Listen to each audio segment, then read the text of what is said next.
接下来我们要带观众朋友来关心财经这个中美之间的科技战，赶快来看到最新消息，这是来自于华为哦。我们要来看到今天的火线话题会来讨论的，就是因为华为这次真的又砸了重金10亿，推出了这个叫天宫计划，并且正式的宣告 AI 代理时代开打了。那 AI 代理跟过去的传统 AI 又有什么不一样的新这个功能，或者是有什么代表性呢？等一下我们会一起来做关心。代表说中国要全面替代美国技术了吗？另外今天也会来关心到的是华为的升腾晶片，现在预估呢会4连发。接下来节目我们会看到4款的晶片哦，包括了这个超节点的算力。都能够反压辉达吗？第二个问题，最后我们今天也会来关心这一次，这个同样也是最新的消息，黄仁勋决定了1000亿来砸在 OpenAI 上面，美国 AI 最后能够甩开中国，遥遥领先吗？等一下都会一起的来做关注。赶快来看到华为的最新动态，是在他们在全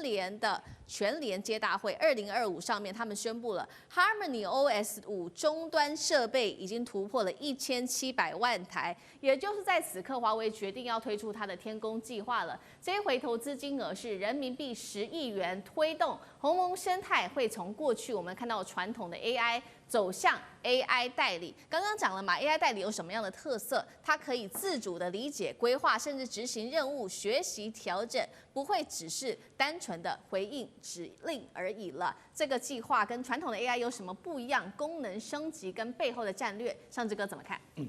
首先，我们听到很多，不管是华为啦，包括整个美国硅谷的、矽谷的所谓的最新科技的时候，其实我从资本圈的专业角度，首先都会看它的资本有没有钱，市场怎么样，然后经营团队有没有人才来评估。但是让这些年不只看这些哦，现在要看的部分是第一的，它的供应链，这个技术在整个供应链里头站在哪里，有没有优势？其次，最核心的或最终极的，就看有没有生态圈。像我们提到华为现在做通它的整个天宫，要做华为自己本身的所谓 AI agent 的生态圈，我讲这很重要哈。我们过去讲鸿蒙系统，它简单来讲就是鸿蒙的生态圈，而且是 AI 的生态圈。过去听说鸿蒙生态圈是 APP 的生态圈，现在为什么叫 AI 生态圈？我让这里头首先大家 AI agent 可能不熟悉，我简单讲 AI agent 从2个角度，第一个从 user 的角度，使用者，像我现在已经没有在用 AI 的 APP 了，我现在都在专挑 AI agent 的 APP，因为我要做的任何东西，比如帮我找文章、收集资料、帮我画图，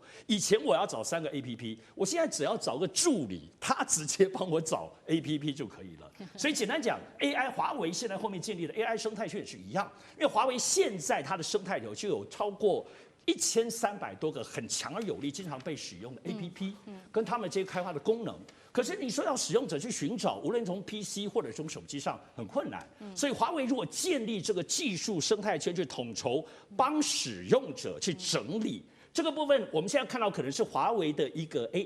统整的一个功能，直接告诉你什么功能可以用，就省去了很多麻烦。二方面，它也直接可以跟这些帮他开发的这些死忠的 APP。绑得更紧，包括分红、利润这些也可以很清晰哈。我想这大家应该有点理解。当然，华为这次具体的宣布其实还是个很宏伟的。他宣布他未来这个生态圈要有1万个服务，就1万个很厉害的服务的功能，要有1000个意图框架。什么意思呢？就1000个直接你就看得懂的东西，你即使是小白也都可以用，以及包括刚刚讲，他说要提供算力，让15000个他自己华为的人去供应。长时间15000人是帮这个生态圈去服务这些 APP， 也服务我们这些使用者。话虽如此，但我自己觉得最让我印象深刻的其实不是这个，因为这都可以先前推论。而是现在华为除了它的叫升腾950，也宣布960、970的更厉害的晶片之外，大家也知道它投资新凯莱，包括做光刻机，这些都是真的。但我这次比较惊吓的是，华为竟然也投资做 HBM。HBM 其实它是高频宽记忆体，就是说你开发的晶片要放在这个 HBM 上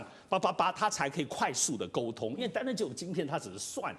晶片跟之间需要沟通啊，所以这是 HBM。HBM 的技术过去是由韩国在主导以及超微，不是辉达的哦。所以在这个系统里头，华为过去 HBM 都仰赖韩国，最近美国也在追杀，所以我在这一次才发现到，哇，华为竟然也投资要做 HBM。等于是全产业华为全部都在进行、在推动了，成不成功不知道，因为它毕竟是追赶者。但至少这样的雄心，而且华为没有上市哈，它所有做的这些推动都机密，不用对外宣布，所以还是值得关注的。对，所以华为这一次的2大策略，第一个就是建这个 AI 生态圈 AI Agent， 第二个刚刚提到就是要推出的4款晶片。刚上志哥帮我们特别提到其中一款就是升腾950 PR， 现在预计是在明年的第1季就会正式的问世了。那刚刚提到的高频宽记忆体也就会使用华为自己研发的。不过现在眼前还是有一些的问题，包括它受到这个美国的制裁，所以还是不能去台积电来做投片。所以他们现在决定呢，这个原本的单颗算力，华为还是比不上辉达，所以他们想出了一些办法来解决眼前的困境，包括它要靠它的超节点的策略，也就是拼凑多颗的晶片组成一个新的效果，在未来可以保持最强的算力。他们预估在这样子的一个结合之下，主要能力就可以超越了辉达。大使怎么看？对，这个是华为一直在找的一个解决，它现在就是说在制造芯片上没有办法这个运用所谓的这个极紫外光机做7奈米以下的这样子的一个芯片的一个限制。那虽然华为也在尽量努力在这个光刻机上自力更生杀出一条血路，可是，在没有办法找到像这个极紫外光机的取代品之强，它有很多途径。对，像比如说，它是中芯帮它这个试用这个深紫外光机，就生产出来了7奈米甚至5奈米的晶片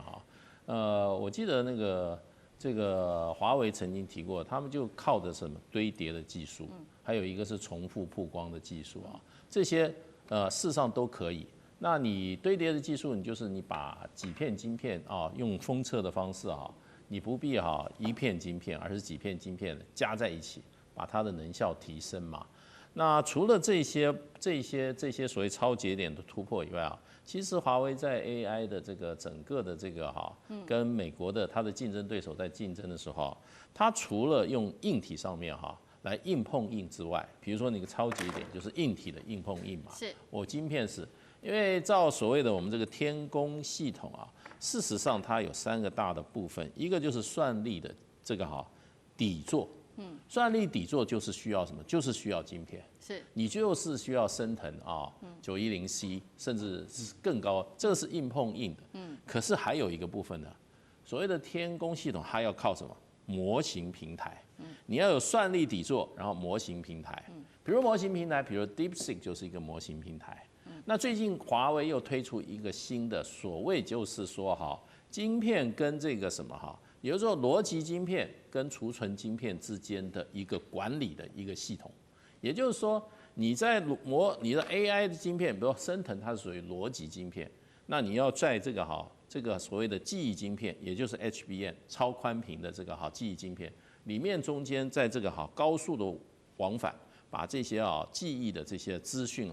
在这个逻辑晶片里面相辅相成，然后做出想要的东西。可是这个取用 HBM 的这个过程中，他认为过去像这个NVIDIA 它的那个中间是有很多重复跟浪费的地方，所以他设计了一个新的 manager， 那它是一个系统，也就是说你的 AI 晶片在取用 HBM 里面的资讯的时候，它可以怎么样？不需要那么大的储存量，它可以更精准的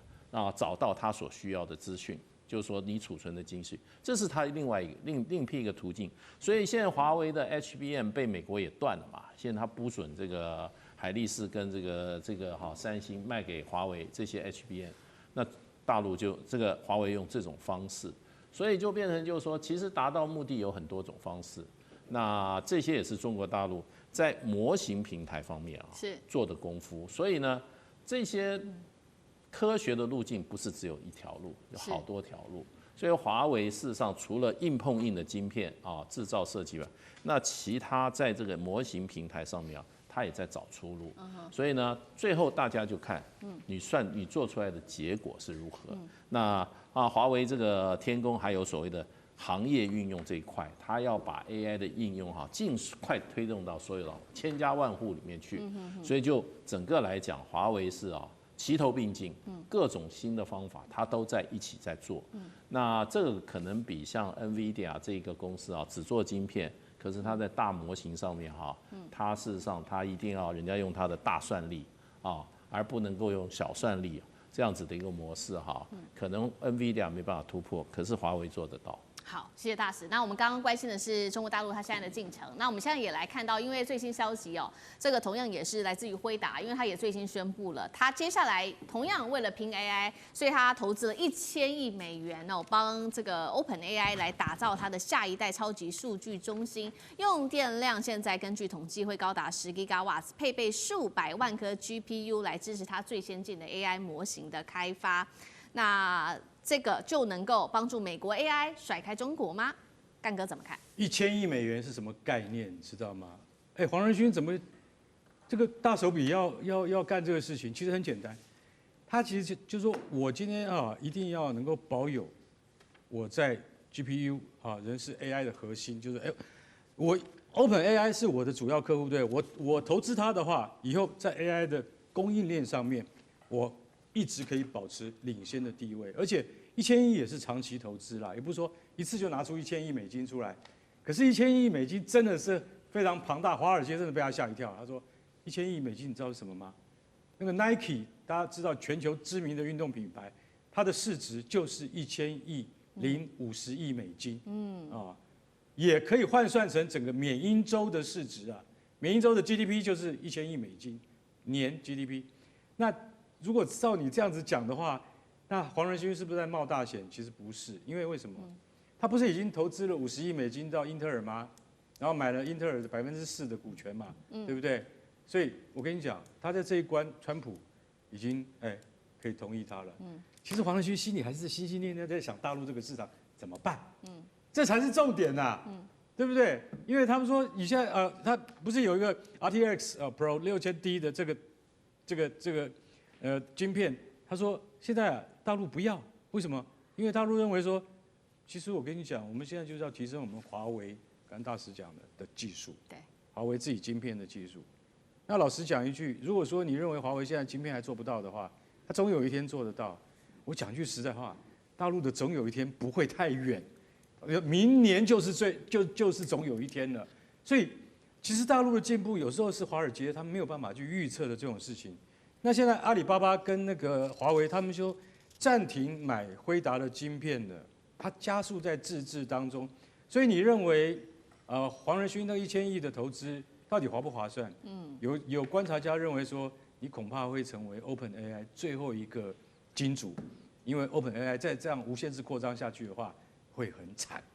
好，孝伟哥又怎么看？其实当然说，像现在来讲哈，那黄仁勋他愿意投资1000亿美元，那这个规模非常大。因为不管怎么说啊，以这种 AI 产业或者说是晶片产业来说，你要开发新晶片，然后开发速度更快、运算能力更强，然后甚至于效能更高的晶片，你就必须要花钱，然后去那个买机器，然后呢，或者说从现有这个制程上再去精进，从这些现有制程精进、以及这个投资所获得的这样的成果，相对来说哈，的确会让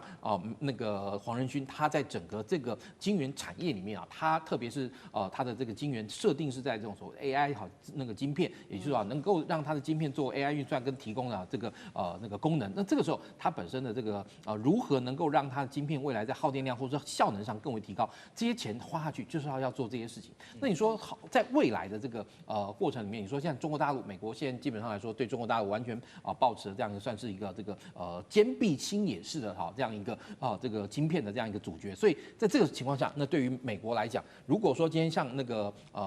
黄仁勋能够持续这样投资下去，是不是有可能未来能够挡住华为？我个人认为那只是时间的这个差距而已。因为中国大陆它的这个产能更大，它未来的能够投入的这个资金更多的话，有一天超车也不会是这个不可能的事。好，谢谢孝伟哥。那我们休息一下，马上回来。地缘政治、美中之争、战略价值、强权崛起、小国生存。现在与未来洞悉事件走向。